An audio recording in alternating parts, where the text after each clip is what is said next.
What is up, guys? Welcome back to another UFC prediction video.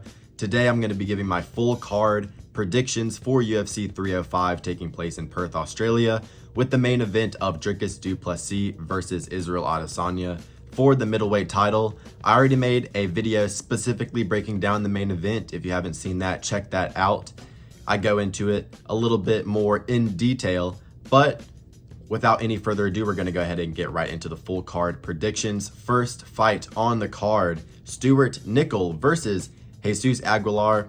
Stuart Nickel making his debut here. Won't lie, not super familiar with his game, but seems to be pretty well-rounded.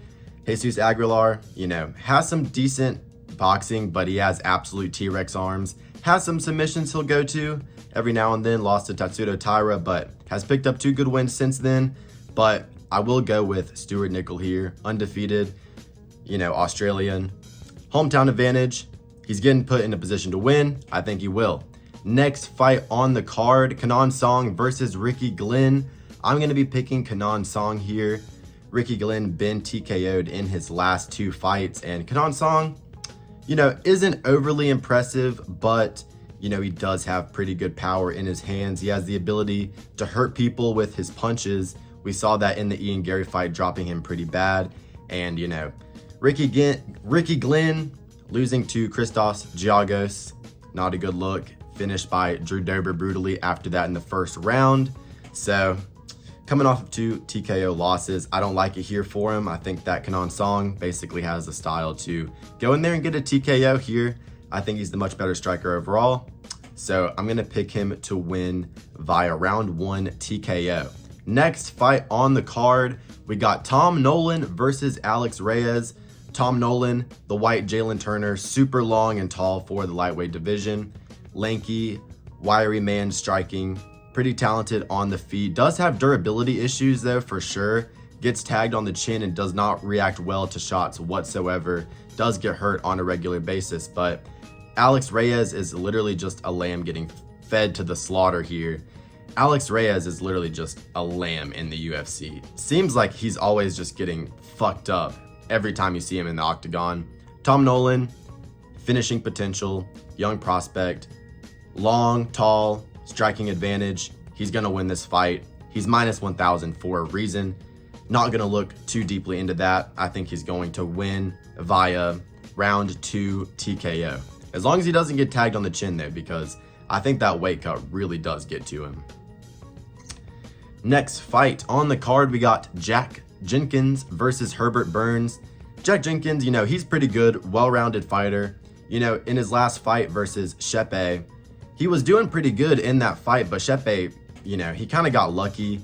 They got caught up in a weird grappling exchange, and Jack Jenkins' shoulder came completely out of place. So basically a fluke.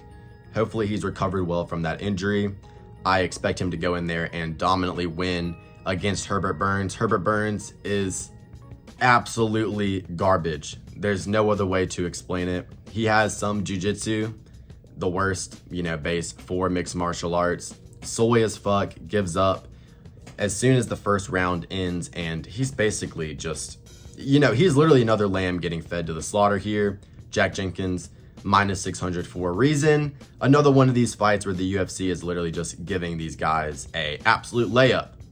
Jack Jenkins by 2nd round TKO. We're going to skip the WMMA fight. Josh Culibao versus Ricardo Ramos. I'm going to be picking Ricardo Ramos to get it done here, even though he has horrible fight IQ. In his last outing versus Julian Erosa, rocked him badly on the feet. He said, hey, let me shoot a takedown. Absolutely ridiculous. I don't know what some of these fighters are thinking. Like, they'll hurt somebody bad with a body shot or rock him upstairs, and the first thing they do is, let me clinch, or let me leg kick. Not let me target the exact place where I just inflicted damage on my opponent. Shit just baffles me sometimes, their decision making in the octagon. But Josh Culibao, he's not bad. He made it close with Lerone Murphy. I, looked at that fight, not rating Josh Culibao, and, I really thought that Lerone Murphy wasn't going to beat Edson Barbosa. In hindsight, that's not a terrible loss, but still, I feel like he's just improving very, very fast on a fight-to-fight basis. Lerone Murphy's a very good prospect, but I don't think we have to, give Josh Culibao a shine for making it, kind of a close fight. Got dropped with a body kick, so, it really wasn't that close of a fight. He just didn't get absolutely dog walked. I don't really rate him that much, kind of mid. Lost last time out versus Danny Silva, a Dana White Contender Series alum. So that's not a great look. Danny Silva is pretty good, but I'm going to be taking Ricardo Ramos to win here. I don't think that Josh Culibao is really going to be getting the submissions going, where Ricardo Ramos does really have just a hole in his game just for getting submitted. I think he's a very good striker. I think he's the better striker here, very unorthodox. Knees, spinning attacks, spinning elbows, unorthodox attacks that you normally wouldn't see coming. I think that will be enough to, just put a pace on Josh Culibao here. As long as he doesn't make a very stupid fight IQ decision and throw the fight like he has done in the past. He's more naturally talented. He's the better athlete. I think he should win in that fight as an underdog as well. I believe he's a slight underdog because I'm pretty sure I've picked mostly favorites for the beginning of the card. Yeah, slight underdog plus 145. So, not confident on that pick. I'm not going to be putting money on him. I do have some bets on this card, which I'll be getting into. But, Ricardo Ramos, won't be surprised if he gets it done there. But I'm, not going to put money on it. Josh Culibao could win, but I'll pick Ricardo Ramos here in that fight. Junior Tafa versus Walter Walker, the Manatee. I'm going to be picking Junior Tafa because he actually has the ability to, throw punches and kicks without looking like a ball of lard in the octagon. Pretty athletic guy. Losing to Muhammad Usman is a horrible look, but Mo Usman is like roided to the gills, and he's just, he can impose his will if he just presses forward and you're not ready for it. But not a great look, but I think he's talented enough on the feet to be able to inflict a lot more damage on Walter Walker than Walter Walker is going to be able to inflict on him. So give me Junior Tafa to win this fight comfortably, outstriking Walter Walker and getting a third round TKO. A Jairzinho Rosenstrike, Shamil Gaziev type of stoppage. Not a corner stoppage, but, cardiac arrest in the third round from the Manatee, Walter Walker. Next fight on the card, going into the main card now. So yeah, my prelim picks, I got Stuart Nickel, I got Kenan Song via KO, I got Tom Nolan via KO, Jack Jenkins via KO, and Ricardo Ramos via decision, and Junior Tafa via third round TKO.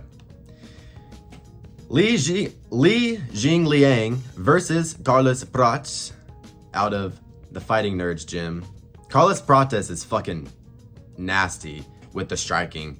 I've made money on this motherfucker the last 3 times he has fought in the Contender Series against Trevor Giles and against fucking Charles Radke. Muay Thai on point, very good kicks, long rangy strikes, stabbing front kicks up the middle, really good knees, really good head kicks, and just very good striking overall. The cardio is of concern because he doesn't have great cardio because he does smoke cigarettes, which honestly is based as fuck. I don't smoke cigarettes, but hey, respect for just not giving a fuck and, just going for it, Who gives a shit about, all the tiny, minute details that half of these guys be focused on. Carlos Prates is just like, dude, fuck that. I'm gonna smoke my cigarettes and go in there and KO these motherfuckers. Li Jingliang, I can't remember if it was an injury or something to do with, I think it was an injury that kept him out. It was his knee, right? Yeah. I think that the Leech got a knee injury after his last fight versus D-Rod, and that has kept him out for a long time. Coming back here, the Leech, he's a good, well-rounded fighter, pretty good kickboxing overall. Can mix it up a little bit, but, the way I see this matchup is a lot of people like the Leech because, of course, he didn't get to wear his suit for the Khamzat Chimaev and Nate Diaz situation at the press conference, wasn't able to pop out with the fly suit, and we all know about that highlight where Khamzat absolutely fucking ragdolled him.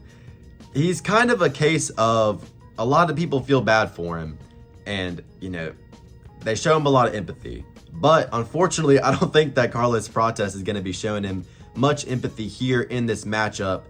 I'm going to pick him the same way I picked him in his last 3 fights. I have no reason to change Carlos Prates by KO. Nasty striking, shot finding ability. Just a very, very deadly individual, clinical as hell on the feet. And I feel like he's going to go in here, outstrike the Leech, or, just KO him instantaneously in the first round. I won't be surprised if he takes it to a decision, but, he just seems to have a knack for finding a very accurate kill shot in all of his fights. I rate this guy highly. Like I said, fighting out of the Fighting Nerds gym, a lot of those guys are really good prospects coming up. Mauricio Rufy, Cal Barajo, and Carlos Prates, Jean Silva.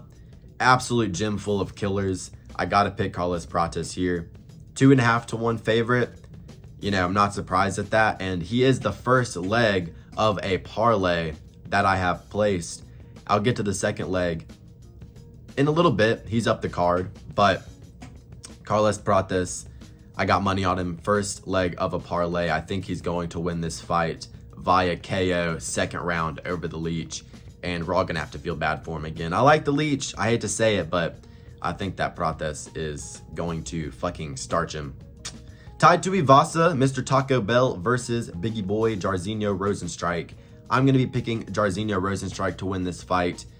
He's a big boy too. Biggie Boy, of course, is his name. But, for the heavyweights in the top 10 that are actually half decent, he's one of them.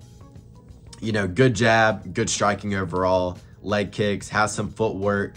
And, he's not really losing unless it's a pretty solid guy. And of course, Ngannou knocked him out bad. But, he has really good wins. Of course, he beat Shamil the Blob Gaziev in his last fight.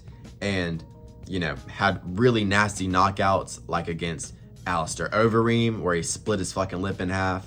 So, you can't really hate on Jairzinho Rozenstruik. He'll take some losses here and there, but, he's always going to come in pretty good shape, not looking like an absolute blob eating Taco Bell like tied to Ivasa. I think he takes his career seriously. Even it's in the Surreal Gone fight, he didn't get finished there. Took it all 5 rounds against Surreal Gone, who, is like a maestro on the feet for heavyweights. So I rate Jairzinho Rozenstruik. I really do. I think he's a solid fighter. And I think that tied to Ivasa doesn't take his career seriously. I think he completely relies on, just trudging forward, swinging big hooks and big elbows, jumping in, going airborne with his shots. And, he's on an absolute skid as of late. And has taken a lot of damage in the process of these losses as well. Surreal Gone, fucking hammer fist to the back of the fucking head. That shit was hilarious, dude. And then Sergey Pavlovich, of course, steamrolled him. Alexander Volkov outstruck him easily in the first round and then twisted him into a pretzel in the second. And Marcin Tybura fucking, absolutely went in there, unassuming as hell, and just put on a clinic against Taito Ivasa. I think that poor Taito Ivasa is never going to be able to do another shoey again. I think that his time is done in the UFC, and I think that Jairzinho Rozenstruik is getting this matchup because the UFC sees a future in him, and I don't think they see a future in Taito Ivasa. He's a good name to have on the Australia card, but I don't think he's getting the job done. I think he's absolutely cooked here against Jairzinho Rozenstruik. Give me Rozenstruik to win via decision. I also put $25 on Rozenstruik because it is heavyweight. You never know if Taito Ivasa is going to land a lucky punch, but I trust Jairzinho Rozenstruik to get it done. -180 money line. Mateusz Gamrot versus Dan Hooker. Dan Hooker, hella tattoos now. I feel like he might be going through a midlife crisis. And, this is a good fight. Mateusz Gamrot, of course, is the king of just pressing someone against the cage, doing absolutely no damage, and just taking someone down over and over again, but not entertaining like Merab. And winning his fights that way. Basically, all his fights are by decision. I feel like he only has 1 sub in the UFC. So, you always have to take into consideration the fact that he does have black magic powers. Of course, giving Benoit Saint Denis staph infection, giving Islam Makhachev staph infection before Dustin Poirier fought them. He is Dustin Poirier's teammate. So, he does cast spells for his teammates. Of course, he cast his spell on the judges in the Arman Sarukian fight to persuade them to give him the fight. He, used black magic to make Rafael Fiziev tear his fucking ACL in the middle of their fight. He used black magic to sway the judges in favor for him in the split decision to Jalen Turner. So, you know, this man, he's tapping into some black magic.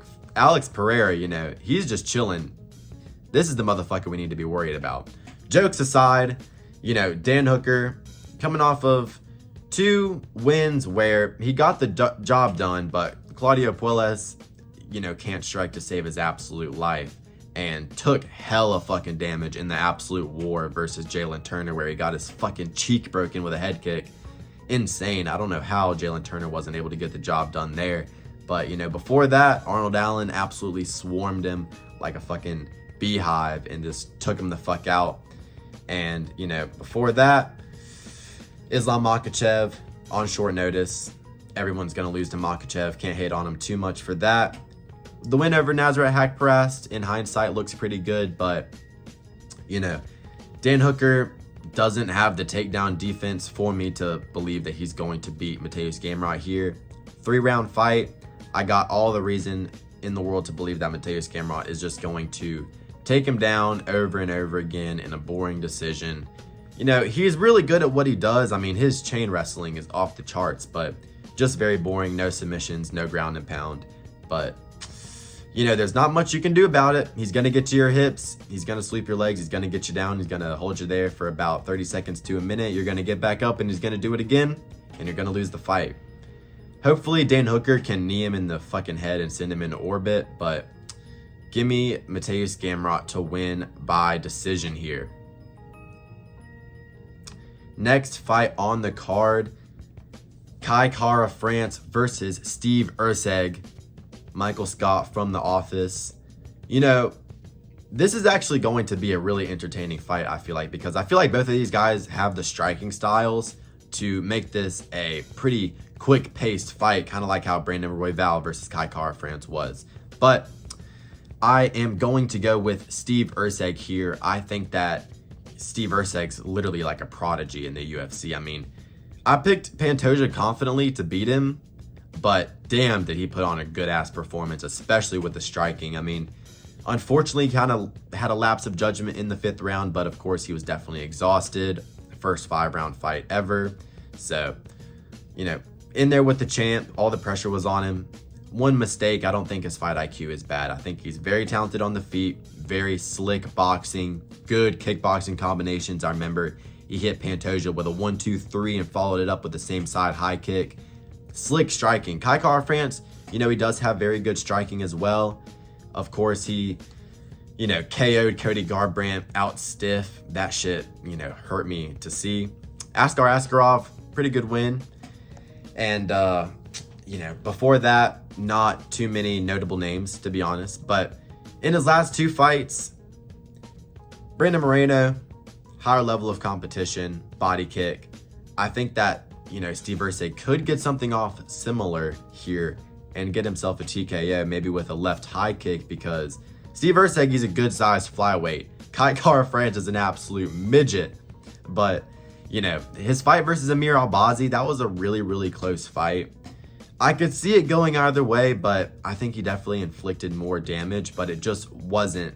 It was more cumulative damage instead of immediate damage. So the judges, you know how the judges are sometimes. They're not always going to get it right. So, you know, Amir Albazi, he's pretty good as well. He's been out for a long time. I don't think he's fought since then, but give me Steve Erceg to win this fight via decision. You know, I think he has the potential to get a TKO here because I think that he just has better striking overall. He's bigger. I think he hits a lot harder, you know, more active. All the momentum is in his favor.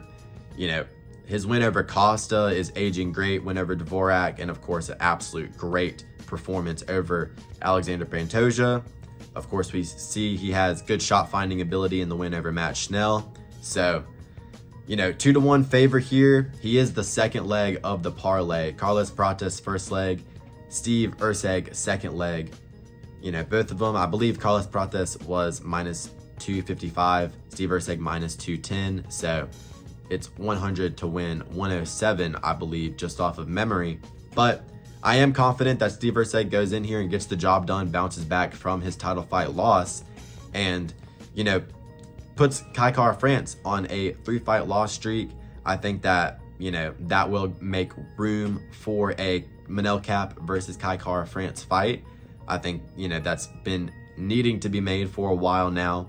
I'm looking forward to this fight. I think we're going to get some good striking exchanges, but I think that Steve Erceg is going to be, you know, hitting a lot harder, landing more often with the reach and the size advantage, getting the kicks going. I feel like Kai Kara-France is just going to be a step behind like he was in his last fight, and he's not going to do enough to make the judges really respect his striking compared to Steve Erceg, and especially with the boxing. I mean, Kai Kara-France, he has really good kicks and good timing and everything like that, good counter shots, kind of fights similarly to Izzy, like how a lot of those guys do.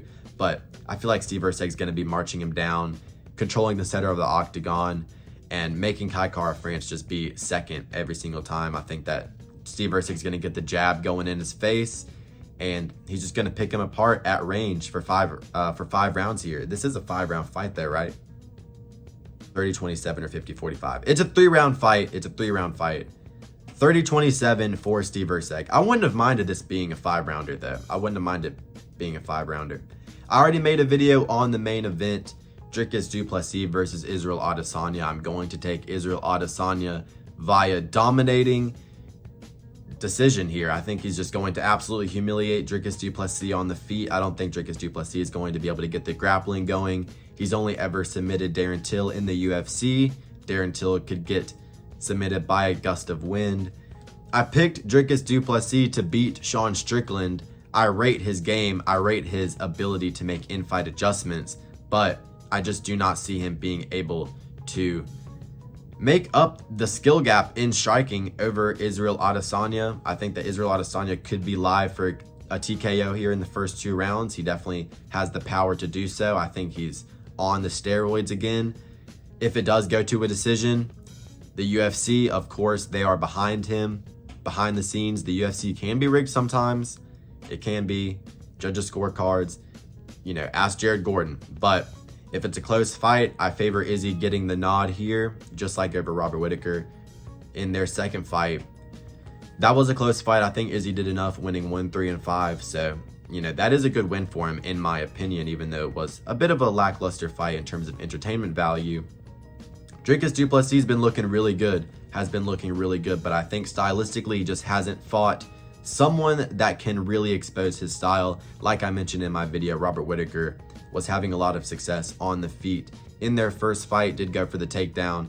I think he just really was not a good version of himself in that fight. I was very confident that Robert Whittaker would win that, but he just looked really scared. I feel like if the Robert Whittaker that showed up to fight Paulo Costa showed up for the Dricus du Plessis fight, he would have won that night, you know, landing his classic 1-2 high kick. But Dricus du Plessis was able to find a really good jab from southpaw, which was a good adjustment that I believe his corner told him in between rounds there. You know, catching Robert Whittaker on the chin. Robert Whittaker doesn't have a chin though, or very good defense compared to Israel Adesanya. Israel Adesanya, you know, has a good chin, to be honest. You know, even when Alex Pereira was wailing on him as hard as he could, you know, Izzy, you know, was still on his feet. Very good head movement, very good defense, very good footwork. I don't think that Dricus du Plessis, with his sloppy style, is going to be able to have much success here on the feet against Izzy. He's going to have to get the grappling going, where Israel Adesanya is very good with the takedown defense against the cage, very good at making his way back up to his feet.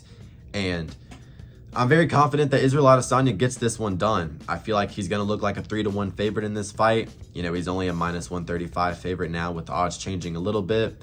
I didn't anticipate that, but yeah, give me Israel Adesanya to win here dominantly via decision. Like I said, won't be surprised via TKO. I think this is going to be a case of y'all must have forgot. To be honest, Dricus du Plessis, you know, seems like the right pick, seems like the hardcore pick, you know, young, up-and-coming champion, beating a lot of guys, staying active, but I think Israel Adesanya is going to come in dialed in. He's going to come in ready. I think he really wants his belt back. Bad blood on the line between these two with the whole African champion ordeal. I feel like Israel Adesanya really does have a chip on his shoulder going into this fight. So does Dricus, but I feel like Izzy, you know, that's going to favor him more. I feel like Dricus knows in the back of his mind that even if he loses this, he has other matchups like Hamzat Chimaev, who I'd pick him to beat, Nasruddin Imavov, who I'd pick him to beat, Jared Cannonier if he beats Kyle Barajo, who I'd pick him to beat. If Izzy Adesanya gets this fight, I think they'll do the third fight with Alex Pereira at 205. Which, shit, that's not a good idea for Izzy at this point. I feel like 205 Pereira is a scary motherfucker. But, you know, in hindsight, Sean Strickland, stylistic nightmare matchup. I feel like Izzy might have been injured for that fight. You know, before that, career best performance against Alex Pereira. Looked crisp as shit. You know, stance switching, landing very good kicks from both sides, staying defensively sound. Boxing looked pretty good. You know, jab upstairs, 2 hooks to the body, you know, finding good straight rights to the body. Of course, the counter right hands were there. So, you know, I think if he just taps in to, you know, the classic Izzy that we're always used to, I think he really is going to show levels here. You know, he's really only lost to the best of the best. I mean, Jan Blachowicz, mammoth of a human being, very good striking, which allowed him to get the takedowns going. And when you got an absolute mammoth like Jan Blachowicz taking you down when you're only going in the cage at like 198, it's going to be hard to get back up to your feet compared to these middleweights. And, you know, Alex Pereira, nightmare on the feet, best striker in UFC history. You know, took him 5 rounds, was about to win that fight, got TKO'd. Won in their 4th fight. And, you know, Sean Strickland, stylistic nightmare in hindsight. Dricus duplessis was able to capitalize against Sean Strickland like how so many more people should. Like, honestly, I don't understand why people don't fight Sean Strickland the way Dricus duplessis and Jared Cannonier did. The blueprint is right there to beat him. These guys just don't seem to be able to figure it out. But, yeah, Dricus duplessis has looked great in his UFC career so far. But I think this is going to be too much for him here. Give me Israel Adesanya to drop him badly in the first round, lose the second round. I think Dricus duplessis is going to be able to take him down, get some ground and pound going. And then I think that Israel Adesanya is going to use his championship experience, you know, coast out the last 3 rounds, stay safe on the feet, outstrike him with significant strikes pretty clearly, get the judge's nod, 49-46. Give me Israel Adesanya. Very confident in that pick. $300 on Israel Adesanya money line, -125. So very confident on that pick right there. Hoping that Izzy gets the job done and knocks this colonist the fuck out. So those are my predictions for the card. My bets for the card, you know, not too much and not anything, you know, entertaining, but, you know, sometimes you got to be a little bit boring to make money. Carlos Prates and Steve Erceg, plus 105, or sorry, plus 107, $100 on that. Jairzinho Rosenstrike, $25, -180. And of course, Israel Adesanya, $300, money line, -125. Thank you guys for watching the video. If you enjoyed, leave a comment, like, and subscribe, and enjoy the fights this weekend.